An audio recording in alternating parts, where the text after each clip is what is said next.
प्रेम से बोली जा जय हो छठी मैया, जय हो भोजपुरी समाज की सम्मानीय लोग। तो दोस्तों, भोजपुरी इंडस्ट्री के आन बान शान सुपर स्टार अंकुश राजा लेके आ रहे हैं बहुत ही प्यारा छठ गीत, जिस गाने का बोल है छठ घाट सुहावन लागे।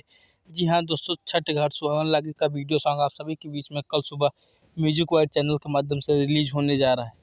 जी हाँ दोस्तों, बहुत सी मधुर आवाज़ में अंकुश राजा ने इस गाने को गाया है। सुबह 6 बजे ये गाना म्यूजिक वाइड चैनल के माध्यम से आप सभी के बीच में रिलीज होने जा रहा है। तो आप सभी से भोजपुरी श्रोताओं से यही गुजारिश करूंगा, जितने भी अंकुश राजा के फैन हैं, आप सबसे यही निहोरा और विनती है कि कल सुबह घाट सुहागन लागे का वीडियो सॉन्ग को बहुत सारा प्यार और आशीर्वाद दे के इस गाने को सुपर डुपर हिट बनाएं। जी हाँ दोस्तों, केवल म्यूजिक वाइड चैनल पे ही गाना आप सभी को भी इसमें डायरेक्ट वीडियो सॉन्ग छठ घाट सुहागन लागे 6 बजे रिलीज हो रहा है। तो दोस्तों, गाने को ज़्यादा से ज़्यादा सुने, प्यार और आशीर्वाद दें।